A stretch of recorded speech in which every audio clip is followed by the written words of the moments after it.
Hi guys, welcome to this episode of Tackle It in 20. We are here with my girl Talita today from the Learner Observer, and we are going to talk to you guys about how to style a shelf. So if you remember, Tackle It in 20 is really all about using those 20 minutes of your lives that you get as a mom, because let's be real, you only get 20 minutes before somebody needs you. And taking those chunks of time and really maximizing them, finding ways that you can use 20 minutes in your life to do something that's going to be meaningful and it's going to save you some time and just make your space more beautiful. So that's what Tackle It in 20 is all about. And all of us, have that shelf somewhere in our home that we can't figure out what to do with.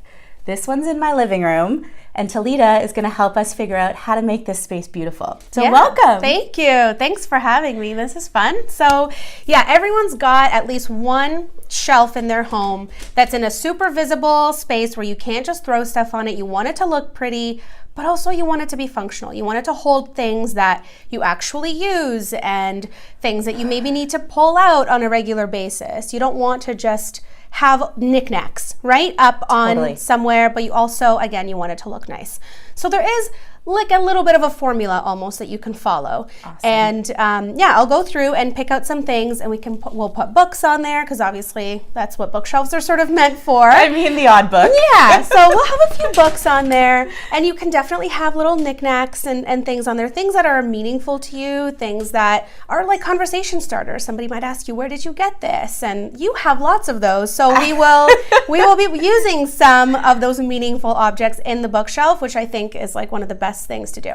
Awesome. So here we go, guys. Let's get ready.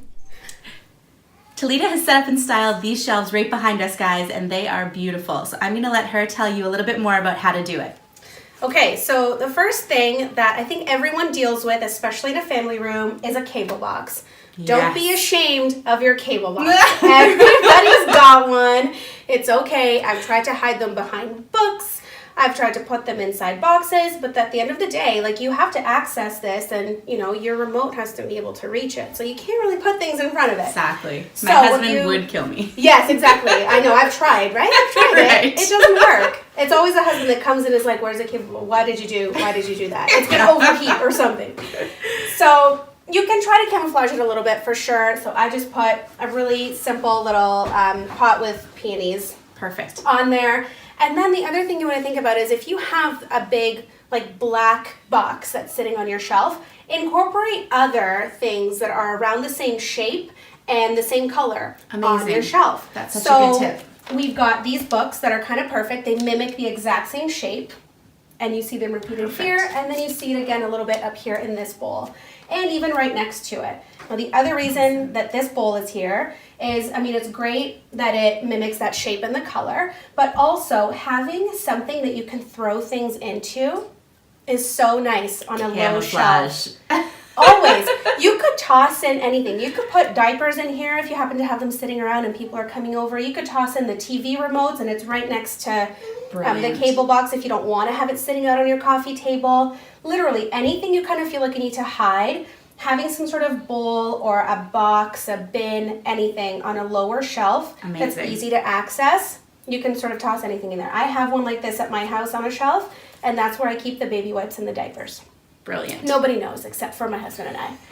So, and it's right out in the open. You don't have to hide it, but it's hidden, right? Perfect. And then the other thing is to mix in, like I mentioned before, those things that are special to you. So Kate has a really nice story about these, and they're from her grandfather, and so obviously you want to incorporate that into the shelf, because I immediately was like, wow, these are so cool and I love them, and there's a story to be told there. So those things that can get you talking about what's on your shelf, because people are always looking at people's shelves, right? You want to see what's on there. And it feels personal, guys, and it feels like it's important to you. So, it's not just staged, it's stuff that's part of your life too, which is really fun. Exactly. And then a simple way to kind of stage them on there is to try and group things in threes. So you'll notice that on the shelves as well.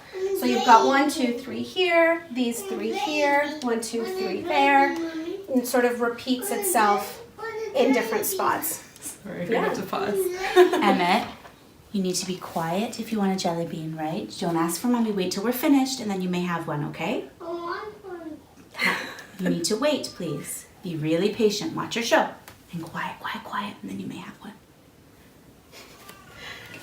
So working in threes is always just a really simple way to know how to group those little knick-knacky things, those special things that you've got that you want to put on a shelf. And it makes it feel not so out of place too, not like one-off things just sort of stuck in there. They look like they belong. When they're grouped together, it's almost like you see them as one item. Yes. Right? So you can have multiple things that look like they're just one as soon as you put them in a group that's close together. Love that. And then again, incorporating personal pictures. You can definitely have those on your bookshelf. Don't shy away from that. Right. Just you don't want to have maybe, you know, a whole bunch of them where they're all kind of sitting and you can't really see them. Make them visible, right? It's nice and easy to see right through to the back. Don't be afraid of white space or empty spaces next to things because that's what makes a bookshelf look styled and not cluttered.